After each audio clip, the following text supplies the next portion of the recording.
Welcome back to the deep dive on Forgotten Wisdom Radio. We're really glad to have you with us today. We're part of the team here at Nomadic Enterprises, and we're ready to explore some pretty fascinating insights, some practical knowledge, too, that we think will really resonate. Today, we're taking a really profound journey into the world of self-sufficiency. Our guide for this is author Spiritwalker's incredible book, Preparing for the Collapse, How to Live Off the Grid. And, this isn't just another guide, not really. It feels more like a blueprint for a more empowered, grounded, and ultimately a more meaningful way of living. It really challenges how we even think about independence. Indeed it does. Yes, Spiritwalker's work is a powerful testament, isn't it, to the enduring value of ancestral wisdom, which, let's face it, can feel increasingly distant in our modern world. Our mission today really is to distill the most impactful nuggets of knowledge from this really rich material. We want to help you understand not just what off-grid living actually entails, but maybe more profoundly, why it matters now in our current world, and probably most importantly, how you might apply these pretty robust principles to your own life. So get ready, because we're going to uncover some surprising facts, some practical skills that could very well redefine your sense of preparedness and, well, personal freedom. Okay, let's start by maybe understanding the mind behind this work. Who is Spiritwalker, the author? What really underpins their philosophy of self-sufficiency? What's their story? Well, Spiritwalker is an author with just a remarkable connection to the land. They trace their heritage back to Cherokee and Blackfoot Native American ancestors. And their life is this rich blend of expertise. They're a renowned herbalist, a respected Native American medicine man, a medical specialist, a spiritual wellness coach, and a natural health guru. But what gives the writing such power, I think, is that it comes directly from lived experience. We're talking a decade, almost 10 years, living 100% off-grid on a 5-acre forest homestead right in the Missouri Ozarks. Wow, 10 years. Yeah, and here's the kicker. Every single structure on that homestead, they built it from the ground up using only manual tools, a really deliberate rejection of heavy machinery and modern shortcuts. Almost a decade, completely off-grid, building everything by hand with family. And I understand they're still living this way, even traveling the U.S. in a converted minivan. Yeah. What kind of, fundamental truths does that level of real-world experience teach you about life? It really imparts a core belief, one Spiritwalker puts beautifully, a return. Back to my roots and back to when life made sense, had more meaning, was less hectic, less stressful, and way healthier. They're writing, and they've published, I think, over 50 books now. 50? Yeah, it isn't just about sharing information. It's really an extension of this living philosophy. It's a way of actively practicing that self-sufficient life while also, passionately informing others how they can cultivate a simpler, more sustainable, and ultimately a more meaningful existence, too. It's about sharing a path to holistic well-being that prioritizes presence over progress, in a way. That sense of meaning and connection is really compelling. It makes me wonder, though, beyond maybe the romantic idea, what are the fundamental drivers pushing people towards such a radical shift? Why are more folks considering this kind of, disconnect? Well, the book lays out several powerful motivations that I think resonate really widely today. There's this deep desire to escape the relentless hustle of city life, right? A yearning for something simpler, more natural, deeply self-reliant. And maybe more acutely now, the need to be fully prepared for emergencies, for disaster situations. Spiritwalker believes this interest reflects a deeper societal longing, a sense that maybe many people are actively searching for more meaning, something vital that humanity in its rush into modernity might actually be lacking. It often comes down to wanting foundational security, connection, authenticity.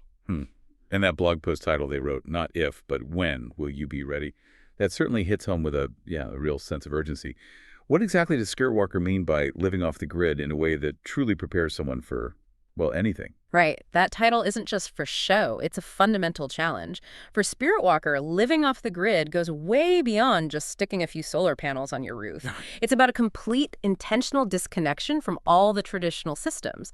So that means moving off the electrical grid, the city water system, the public sewer network, and even in their home setup, the technological grids, the internet, cell service that we often just take for granted. It's a holistic thing, a radical redefining of independence. So we're talking no electricity, they didn't produce themselves, no indoor plumbing at all, hauling all their water, no cell phones or internet at home. That's a huge commitment, a truly radical shift from what most of us consider just normal. It absolutely is. They describe building that Ozark homestead by hand, deliberately turning their backs on technology. It means living without, modern time dictates no alarm clocks, no watches. Instead, letting the natural rhythms, sunrise, sunset, the seasons set the pace. Things get done slower, with more care, more intention. And it raises a big question for all of us, doesn't it? In our super fast-paced, always-on world, what intrinsic value, what connection, what depth do we maybe lose by constantly striving for speed and instant gratification? It's a powerful point to reflect on. That deeper philosophy is really powerful. But, for many people, the practical stuff hits first. A common hurdle, maybe the biggest one for dreaming of off-grid life, is the cost of land. It seems astronomical. Spiritwalker tackles this straight up, so you don't need good credit or tons of money. How? How is that even possible today? It sounds almost too good to be true. Yeah, and what's really fascinating here is the strategy Spiritwalker outlines. It's surprisingly accessible. They explain how savvy land buyers often purchase big tracts of vacant land, maybe pretty cheaply, and then they strategically subdivide it. They sell off, say, 5-acre parcels for quite a bit more per acre. Okay, that makes sense. But here's the crucial part. These sellers often offer in-house financing, which means no credit checks. None.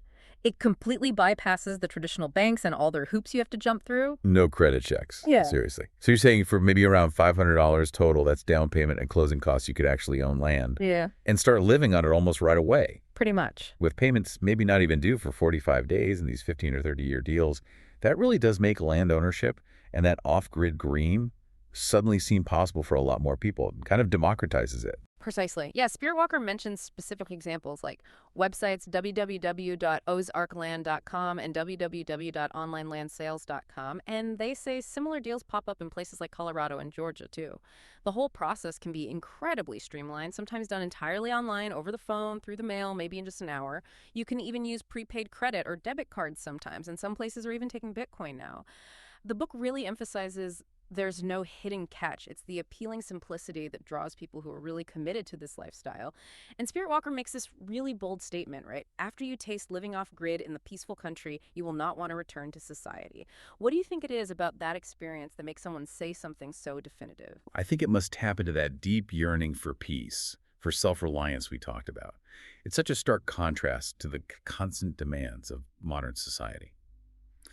Okay, so we've figured out how you might get your piece of land, your independence. But with that freedom comes, well, the challenge of providing everything yourself. One of the first things we just assume is light. How does Spiritwalker light up the path, literally, to powering an off-grid home without ever seeing a utility bill? Right, and that raises the key question. How do you get basic comfort, basic function without plugging into the grid? Spiritwalker details this system for wiring an off-grid cabin for 12-volt lights for only about $60. And what's really clever isn't just how cheap it is, but how simple. By using standard 12-volt light bulbs, the kind you find for RVs or boats that run directly off a car battery, they've basically engineered a lighting system that skips all the complicated, expensive inverters and converters. It makes basic lighting really accessible, even if you're not an electrical whiz. That ingenuity is fantastic. So just to get started, you'd need the 12-volt bulbs, regular light switches like you have at home, a switch box, some electrical wire, light bulb sockets, and a 12-volt battery, Right. which they say you can often find used for around $25, sometimes even guaranteed. Okay, but what about charging that battery? Well, they offer a smart initial fix. Just use your car or truck battery temporarily. Running the engine for maybe 15 minutes is usually enough to recharge it for your lights. But obviously, the ideal, more permanent solution for true self-sufficiency is to eventually hook up a small solar panel to the battery. Mount it on the cabin roof, and you've got continuous passive charging. It perfectly illustrates that resourcefulness, that step-by-step approach that's so key to off-grid living. Spiritwalker's method is brilliant in its directness. Just a battery, wire it to a switch that acts as a simple breaker, then to the bulb. Bypasses all the complexity for reliable light. Okay, moving from light to another absolutely critical piece, sanitation. Spiritwalker dedicates a lot of detail to building an off-grid outdoor bathroom. What are the main challenges here, being completely disconnected? And how do they tackle them in a way that's practical but also, good for the environment? Yeah, the absence of running water and, flush toilets presents huge hurdles. You have to get creative. Spiritwalker's approach isn't just about function, though. It's about designing a system that's genuinely smarter, more efficient, Better for your health, better for the environment, and simpler. They really believe that doing it this way leads to a happier, more harmonious homestead that works with nature, not against it. A happier homestead. I like that. It really speaks to that whole well-being idea. It suggests an 8 by 8 or maybe 10 by 10 structure, put about 30 to 50 feet from the house, thinking about those cold winter walks. Okay. And the foundation, it could be just level dirt, maybe earth you dug out for a cistern or a root cellar nearby. It's all about using what you've got. Absolutely highlights that deep resourcefulness, doesn't it? And a major cost saver Spiritwalker talks about is using free wooden pallets for the walls, for the flooring. Apparently, they fit together pretty well, almost like a puzzle, forming a sturdy base. Then you cover that with plywood for solid surfaces. It massively cuts down the initial cost and really champions reuse. So once the basic box is up, what actually goes inside this green bathroom to make it work? What are the key bits for hygiene off-grid? Right, the inside is planned out really carefully for minimal impact, maximum efficiency. It includes a compost toilet, which Spiritwalker stresses can be totally pollution and odor-free if you manage it right. There's also a wash basin for washing hands and face, and a stand-up shower. They specifically chose a shower to conserve water compared to a bath, and a critical piece for sustainability. All the shower water gets recycled. That water system sounds really interesting. They suggest using these 17-gallon blue plastic barrels. Food grade? Yeah. Food grade, right.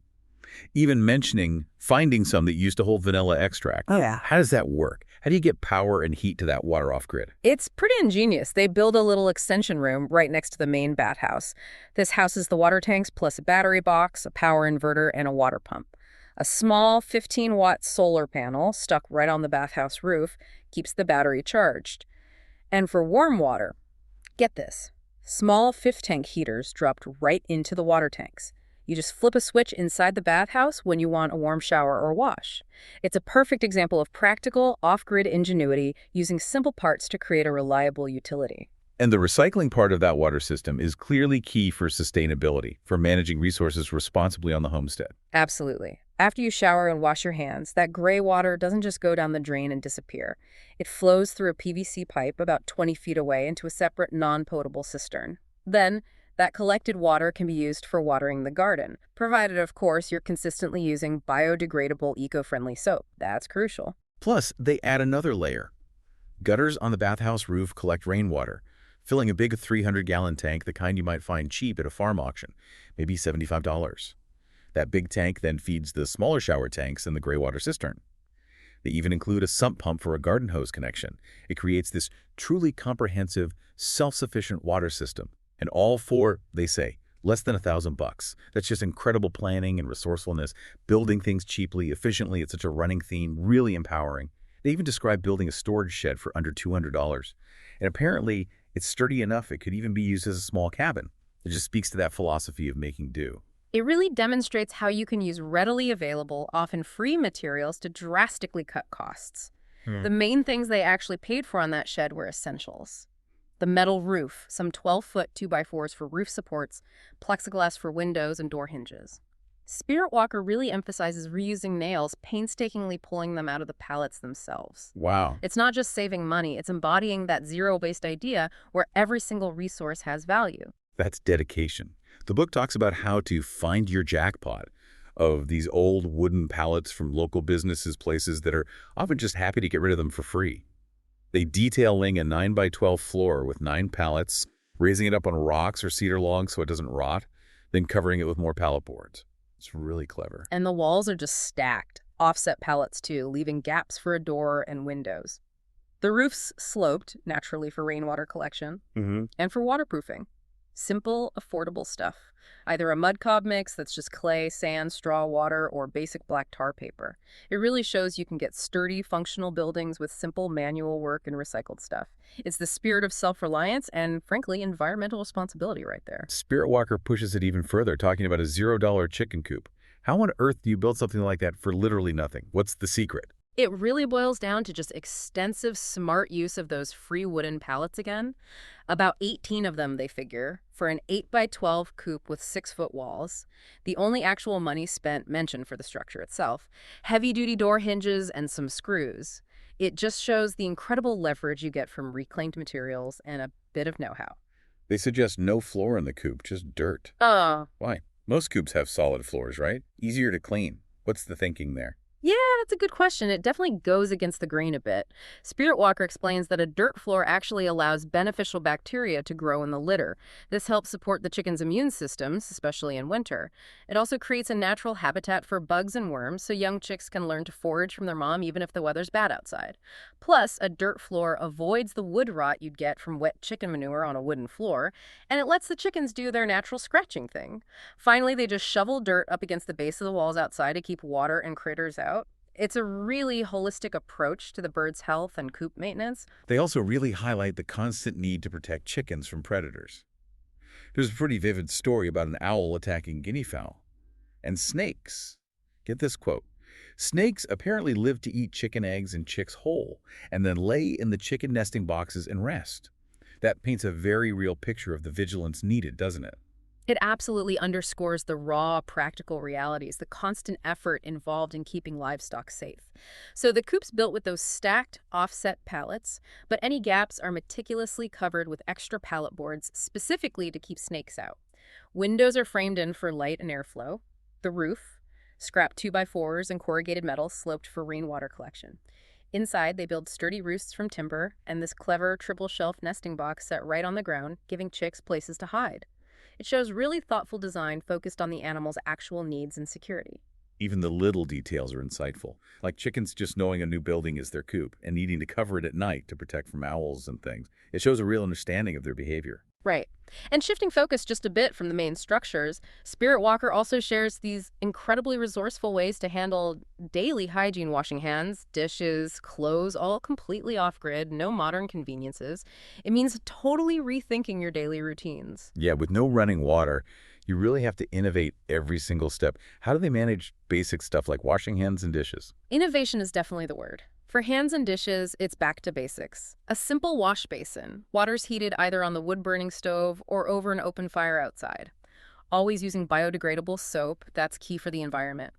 And for dishes, they use 2 clear plastic tubs with lids like storage bins. One for washing, one for rinsing. It's a beautifully simple, low-tech way to minimize water use. And that wash water isn't just dumped, right? There's another sustainability step. No, absolutely not. That would go against the whole ethos. The water gets recycled directly into the garden every day, closes another loop, resourcefulness. They even mention maybe letting the dogs pre-lick the dishes to get oils off. Practical, if maybe unconventional, but it highlights that use everything mindset. Okay, what about laundry? Mm-hmm. That seems like a massive chore without a washing machine or even a laundromat nearby. What's the off-grid answer? It's truly an 1800s-style solution, going right back to ancestral methods. Their washing machine is basically 2 5-gallon buckets, biodegradable soap, and, believe it or not, a toilet plunger head screwed onto a long wooden dowel. You use the plunger to agitate the clothes by hand in one bucket, then rinse in the second, wring them out manually, hang them up to dry. And they even note this fascinating detail for winter. Clothes will still dry outside even if it's freezing. They just freeze solid first, then gradually dry as they thaw out indoors. It's a powerful demonstration of adaptability, making do with basic tools. Really reinforces the idea that relying on technology is often a choice, not an absolute necessity. All right, so we've covered shelter, basic utilities, showing the ingenuity needed there. Now let's dive into maybe the most fundamental piece of sustaining a homestead: food. Spiritwalker's book goes deep into organic gardening, starting right at the foundation, the soil itself. Yeah, soil prep is, without a doubt, the crucial first step for any successful organic garden. Spiritwalker really advises amending naturally acidic soil, which is common in many areas, with a good organic humus manure mix. Or, if you can get it free, cattle manure is great. But here's a key takeaway. Let that mixture sit for about a week before you plant anything. Why wait? That waiting period is vital. It prevents the fresh manure, which is high in nitrogen, from burning tender young plants or new seeds. It's a common mistake for beginners. It's all about understanding those natural decomposition cycles. And beyond just amending, making your own compost seems absolutely essential to their whole gardening philosophy, like a closed-loop system for nutrients. Yes, exactly. Organic compost, whether you carefully make it yourself on the homestead or get it chemical-free from a trusted source, is highlighted as just the best organic compost a person could ever want or need. The book stresses how important it is to regularly turn the compost pile. That gets air in, which is crucial for decomposition. And you need to let it break down for at least a year before you add it to the garden. That long-term approach builds really rich, stable soil fertility from within your own homestead. Here's another tip they share, kind of surprising, from this section on raising rabbits. Rabbit manure. I wouldn't have immediately thought of that as a top fertilizer. Right, but it's praised as nothing less than the world's greatest animal manure fertilizer. Because it has this unique property, it's considered sweet, meaning it has lower nitrogen. It doesn't burn plants like, say, fresh chicken manure would. So unlike most other animal fertilizers that need careful composting first, you can apparently just toss rabbit manure directly onto the garden beds. Wow, straight on. Straight on, it makes it incredibly convenient and potent. Just another example of how every single part of the homestead can contribute efficiently to the whole system. The book also gets into garden layout details, Hmm. like planting rows east to west for maximum sun, and planting in hills mounted up for good drainage, which is really important if you get a lot of rain. That hilling method also helps with weeding and makes harvesting easier, apparently. It's about working smart, working with nature. And then, of course, there's pest control, always a challenge for organic growers. Spiritwalker offers several natural, non-toxic solutions. One is a homemade spray using hot sauce and biodegradable liquid soap. It doesn't kill the bugs, it just tastes awful to them, so they leave. Clever. Yeah. They also really advocate companion planting, putting things like marigolds, thyme, lemongrass near your vegetables because they naturally repel certain insects. And then there's just the simple, effective method of manually picking off the bad bugs you see. It's about creating a balanced, resilient garden ecosystem, not sterilizing it. They really get specific, too. Identifying the bad bugs, green worms, cabbage worms, aphids, black beetles, and that dreaded cucumber beetle that just beats the blossoms right off your squash plants. But also pointing out the good guys. Spiders, ladybugs, earthworms, lizards, frogs. Emphasizing that balance. It's like microfarming. Exactly. And beyond just basic pest management, Spiritwalker shares some really specific tricks for growing the biggest, best tomatoes. Techniques like carefully removing most of the lower leaves. This directs the plant's energy, its nutrients, straight to the fruit, and also lets more sun reach them. They also advise pinching off those little suckers, the shoots that pop up in the armpits between branches again, to focus the plant's energy. And here's a more aggressive technique. Actually cutting some of the roots on one side of the plant. Cutting the roots. Yeah, it sounds harsh, but the idea is it makes the plant think it's dying. So its survival instinct kicks in, and it sends all available nutrients to ripen the fruit, resulting in faster, bigger growth. It's a pretty clever manipulation of the plant's natural responses. Companion planting is also covered. Those beneficial pairings, like planting thyme near tomatoes or squash near beans to draw in pollinators. And for getting year-round production, a huge goal for self-sufficiency, they recommend starting seeds in a greenhouse about 2 months before you plan to transplant them outside. Really extends your growing season and maximizes what you can get from your garden.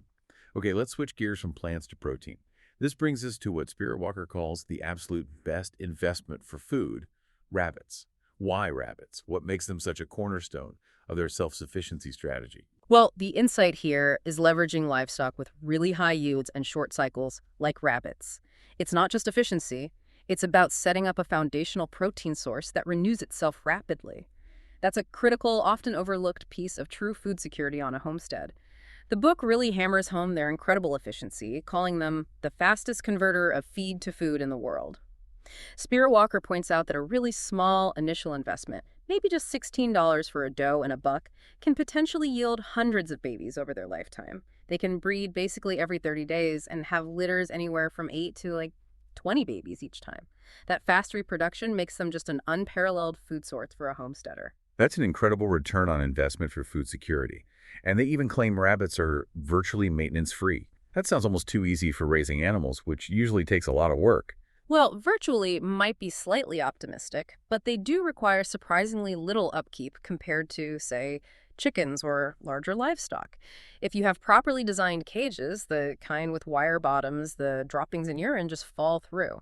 So no daily cage scraping, just need to manage the area underneath occasionally. Plus, as we mentioned, that rabbit manure is gold for the garden's sweet fertilizer straight on the beds. They do need protection from harsh wind and rain, shade in the summer, and you generally want to handle them minimally, as most don't really enjoy it. It's more about smart setup to reduce daily chores. For breeding, the book gives this very specific tip. Always take the doe to the buck. Simple rule for success. What about their diet? What's ideal? Especially thinking off-grid, minimizing costs. Their diet can be pretty flexible. Grains work, various grasses, or even an all-purpose sweet feed mix. However, Spiritwalker specifically notes that pregnant and nursing does need really good quality feed to support them. But crucially, Spiritwalker strongly advocates for foraging natural rabbit food right from your land whenever possible. Grasses, weeds, roots, flowers, even oak leaves. They see this as superior to, and obviously free compared to, store-bought pellets, especially if you have the acreage. It dramatically cuts down your reliance on outside inputs. And this next point really gets into the practical, sometimes difficult details that Spiritwalker's book, Preparing for the Collapse: How to Live Off the Grid, doesn't shy away from. If you're finding these insights useful about managing a homestead efficiently, the book goes into much more detail on animal care, processing, everything. You can find it and the whole series at authorspiritwalker.com, or just search Author Spiritwalker Books on Amazon and also on forgottenwisdom.etsy.com. So continuing on rabbits, the book gives very direct, explicit instructions on how to humanely process them, usually around 4 to 6 months old. So if someone wants to get started with rabbits, where do you actually find them without paying pet store prices? Spiritwalker suggests a few good avenues. Local animal auctions are often the absolute cheapest place, but you need to be careful sometimes. Animals might be misrepresented. Small animal swap meets are usually more relaxed. You can often set your own price if you're selling, and setting up a table is frequently free. And lastly, check local online forums. They mention rollanet.org specifically for the Missouri Ozarks, but similar sites exist everywhere. You might even find people giving rabbits away for free on those forums, so you could potentially start with zero cost for the animals themselves. It's about tapping into those local community networks. They seem very particular about feeding schedules too, right? It's not just what you feed them, but when and how. Absolutely. Rabbits are definitely creatures of habit. They will let you know, apparently maybe by grunting or tossing their food bowl if you miss a feeding time. And in summer, water is critical. Water bottles need to be changed nightly with cool water. They won't drink hot water that's been sitting in the sun all day, and they can dehydrate fast. Yeah. This kind of meticulous attention to their routine and specific needs is vital. It shows that maintenance-free doesn't mean attention-free. Spiritwalker also dedicates a big chapter to chickens, another homestead essential. What should listeners think about when picking chicken breeds, especially if they have specific goals, like eggs versus meat or wanting both? Research is absolutely key here. Spiritwalker really emphasizes understanding your primary purpose before you buy. Are you mainly after eggs, meat, or do you want a dual-purpose bird that does both reasonably well? They highly recommend getting and studying hatchery catalogs from places like McMurray, Meyer, Cackle, Stromberg's. Even if you plan to buy your chickens locally, those catalogs are invaluable educational tools. They give detailed info on different breeds, laying frequency, temperament, hardiness, and cold or heat, broodiness, whether they'll sit on eggs, all that stuff. It's about making an informed choice that really fits your specific homestead goals and climate. Okay, so digging in deeper, what are some of the top breeds for specific needs based on Spiritwalker's experience, focusing on efficiency and hardiness? Right. For meat production, the Cornish cross is pretty much the commercial standard. They're bred to grow incredibly fast, ready for butchering in just 6 to 8 weeks. For dual purpose, Rhode Island Reds are a classic choice. Hens lay lots of eggs, and the roosters get big enough for meat by about 3 months. The Buff Orpington gets special mention as just an outstanding all-around bird. Great for both meat and laying lots of brown eggs. Plus, they're known for being exceptionally hardy and having a calmer temperament, which is nice on a small homestead. And if you specifically want hens that will reliably sit on their eggs and hatch chicks if you want to be self-sustaining with your flock, Buff Orpingtons and Wyandottes are championed as being excellent broody mothers. And what about the eggs themselves, especially if you're thinking of selling extras? Are there preferences people have or things homesteaders should know? Yeah, brown eggs consistently sell better. There's just this perception that they're more farm fresh or natural. Spiritwalker also shares a really crucial detail. If you want to sell fertile eggs for hatching, you cannot refrigerate them. Refrigeration stops the embryo development, so that's key for that market.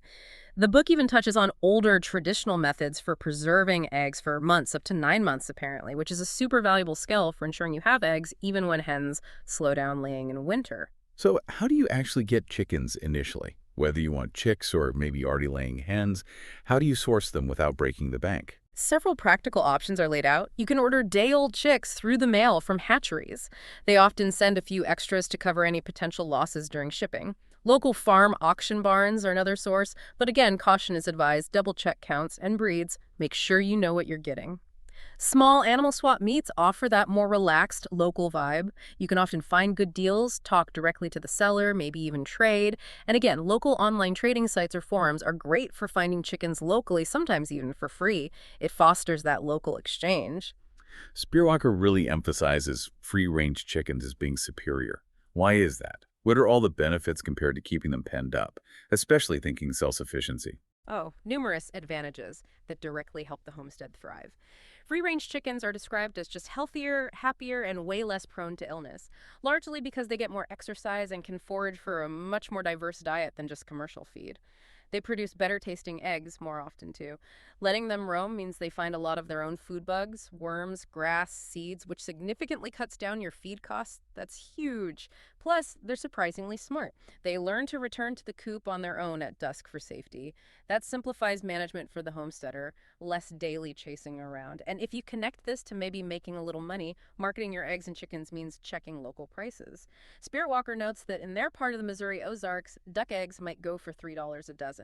Chicken eggs, especially if they're brown, clean, large, free range, maybe organic, typically sell for $2 to $2.50 a dozen. And laying hens themselves could fetch $8 to $12 each. It clearly shows the economic potential, turning that self-sufficient practice into something profitable too. Spiritwalker's whole philosophy seems to go beyond just living off the land. It's also about actively making the land pay for itself, maybe even generating a decent income. It's not just subsistence, it's aiming for abundance.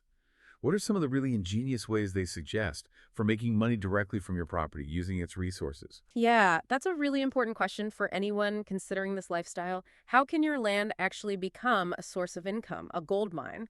Spirit Walker offers just a wealth of diverse, often overlooked ideas. It's all about leveraging what you already have, resources, skills. First off, there's timber sales. If you've got woods, companies will actually pay you to come in and harvest specific timber. It provides direct income from your existing trees, often without requiring much active work from you. We're not talking clear cutting here, but sustainable, selective logging for profit. Then, firewood sales. Always a consistent demand, especially in colder months. You can sell splitwood, maybe $75 to $100 for a rick that's a standard stack, 8 feet long, 2 feet wide, 4 feet high. Spirit Walker suggests just advertising on free local websites or community forums to build up customers, and you can combine this with clearing land you want to use for something else. Kill two birds with one stone, basically. If your property happens to be rich in certain things, you could explore resource sales, maybe selling rock if you have a lot of it, or good topsoil. This might need some equipment, but the raw material is just sitting there, a latent asset. Right. And as you're thinking about using your land to its absolute fullest, both for living and earning, remember that resources like good quality garden seeds to get those profitable crops started, or essential off-grid power products like solar panels or batteries to boost your energy independence. Those kinds of things can be found over at the Nomadic Enterprises Forgotten Wisdom Market website. These tools can really help you cultivate your property and seriously enhance that self-sufficiency journey. Good point. Spirit Walker also talks about labor sales, basically hiring yourself and maybe your equipment out. If you have a tractor with a plow, offer to plow people's gardens in the spring. Got a bush hog. Offer mowing services in the summer. Chainsaw and a truck. Winter brings demand for snow removal or storm cleanup. It's about working with the seasons, using your skills and tools to create diverse income streams. Farmers market sales are just a natural fit, aren't they? Grow a big organic garden, feed your family first, then sell all the surplus produce, fruit, herbs. People are increasingly looking for local, organic food, and homesteaders are perfectly positioned to provide that. Can bring in a pretty penny, as they say. Here's a unique one, a Christmas tree farm. Advertise you cut, you haul evergreen sales during the holidays. Again, it serves two purposes, income and clearing trees from areas you might want to open up for pasture or building. For unique item sales, Spirit Walker encourages real creativity. Look at what's special on your land. Maybe dig up and pot small native evergreen trees. Collect and sell interesting rocks, geodes, fossils if your area has them. Hand-carved cedar pieces apparently sell well too because the smell and uniqueness taps into that craft market. Wild foraging is another avenue, selling wild herbs for teas, medicine, maybe even cosmetics. Edible mushrooms too. Spirit Walker wisely points out there are actually more edible types than poisonous ones, but stresses you must learn the specific safe varieties in your area like bullates, and always check local rules before selling anything foraged to the public, safety first. Definitely. Jams and jellies are always popular. Harvest wild berries if you have them, blackberries, raspberries, mulberries, wild grapes, service berries. Make them into jams and jellies to sell, or just sell the fresh berries themselves during their season. Capitalize on that natural abundance. Got a bigger wooded property? Consider being a camp host. Set up a simple, primitive campground, maybe just tent sites, maybe small RVs. Advertise it as overflow for nearby state parks. Sell firewood to your campers. It taps into that existing demand for outdoor recreation. Retreats are another powerful idea. Offer themed getaways on your land country retreats. Spiritual, religious. You could build small, easy to construct 10 by 10 log cabins. Furnish them simply. Spiritwalker makes a great point. People are not looking for luxury. They're looking for relaxation, peace, and serenity. Your natural setting provides that perfectly. You're selling an experience. Here's a potentially very lucrative one. Rent land to hunters. Hunters are always looking for private land access. Spiritwalker has seen people charge $700 per year per hunter. Get a small group, say 4 hunters. That's a steady $2,800 a year coming in. You might even negotiate for a share of their harvest, bringing another resource onto your homestead. Holiday events can bring in seasonal income too. Host a fun farm in the fall corn maze, pumpkin patch, hay rides, or do that you cut, you haul Christmas tree farm. These events tap into the festive spirit, draw families looking for authentic experiences, and make your land a bit of a community hub. And finally, Spiritwalker suggests teaching survival classes workshops. I mean, if you're actually living this off-grid life, growing food, foraging, raising animals, tanning hides, making crafts, you possess incredibly valuable practical skills. Teaching these skills to others who want to learn is a fantastic way to share knowledge, empower people, and generate income. Turns your expertise into a service. You know, this whole deep dive really drives home how a truly self-sufficient life integrates absolutely everything, right down to what happens in the kitchen. Spiritwalker's book even includes this great chapter, Recipes from the Homestead, showing exactly how you turn your garden produce and your animals into delicious, organic, truly nourishing meals. Yeah, and those recipes aren't just about food prep. They're really a testament to ingenuity, a celebration of health, and a return to simpler, non-GMO, organic eating. Each dish powerfully illustrates that direct, undeniable link between your own labor, the land you care for, and the food that sustains your family. They really embody the harvest of your efforts. And crucially, they show how to adapt cooking methods to an off-grid kitchen. For breakfast recipes, the book offers several hearty, practical options. Take the fried biscuits and country gravy. It's not just a traditional comfort food, it's a clever demonstration of how to essentially fry-bake biscuits in a cast-iron skillet on a wood stove or open fire without needing an oven. That's a vital adaptable technique for off-grid cooking. It uses basic ingredients, self-rising flour, buttermilk or raw milk, salt, sugar, and egg. Embodies that resourceful approach. There are other options too, like a 2-egg country omelet that really emphasizes using fresh, organic, homegrown veggies for the best flavor, and something called trail cereal, a practical mix for hikers or quick mornings. Moving into lunch recipes, Spiritwalker offers adaptations tailored to homestead life. The Johnny Cakes and Fried Squirrel recipe definitely jumps out. It's a profoundly traditional meal, isn't it? Reflecting the reality of sometimes hunting for your food directly from the land around you really connects the meal to the local ecosystem. Exactly. The Johnny Cakes are simple: organic cornmeal, salt, sugar, and egg. The fried squirrel prepared with organic flour, non-GMO oil, seasonings. It's a vivid picture of living directly from the land. But the book also offers more, maybe accessible options like trail tacos and an ingenious adaptation using whole wheat pita bread and homemade seasoned rice. And homemade vegetable soup, which really emphasizes making it entirely from scratch to avoid all the GMOs and chemicals you often find in canned soups. Gives you complete control over ingredients and flavor. As we get into dinner recipes, the theme of resourcefulness and wholesome food continues. The pizza casserole sounds unique. Developed by Spiritwalker's wife, apparently, and notably, it can be cooked right on a wood stove, no oven needed. That's a great example of adapting familiar dishes to off-grid realities. That adaptability is so key. It uses common ingredients: hamburger or sausage, cream of mushroom soup, peppers, onions, pizza sauce, egg noodles, pepperoni, mozzarella. A comforting, flexible meal that doesn't rely on modern appliances. And then there's the wild rabbit stew, a true staple of off-grid living. This recipe uses wild-caught or home-raised rabbit, simmered with basic garden veggies like carrots, onions, potatoes, garlic, and herbs. And it includes a crucial tip: boil the rabbit meat first. This apparently helps to calm down any strong, gamey flavor and tenderizes the meat, making it a delicious and fundamental homestead meal that really maximizes that homegrown protein source. #tag outcheck outro. So after all that, what does this deep dive mean for you listening? We've really immersed ourselves in Spiritwalker's powerful book, Preparing for the Collapse: How to Live Off the Grid.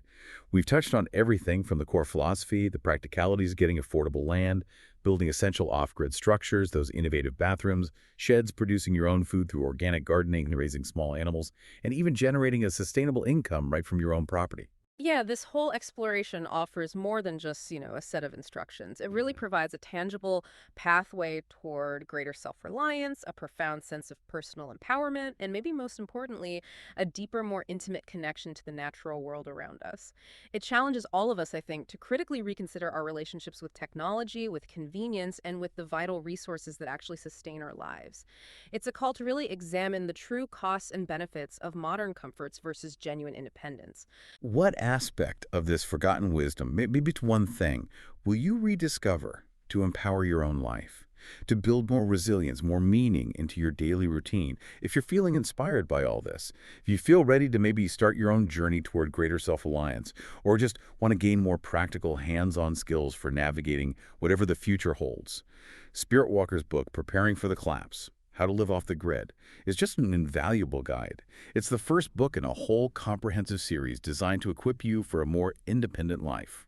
You can find it and their other works just by searching author Spiritwalker books on Amazon or by visiting authorspiritwalker.com and also forgottenwisdom.etsy.com. We really do encourage you to explore these transformative ideas further, whether that means diving into the incredible wealth of information in the book itself, or maybe just starting by looking for small, manageable ways to integrate a bit more self-sufficiency, a bit more intentionality into your own daily routine. Every small step counts, and the journey really just begins with a single choice. Thank you so much for joining us on this deep dive on Forgotten Wisdom Radio, presented by the team here at Nomadic Enterprises. We sincerely hope you've been inspired maybe to think differently about preparedness, about the power of reconnecting with the land, and about the really profound rewards that can come from living a more self-sufficient life. Until next time, keep digging for that forgotten wisdom.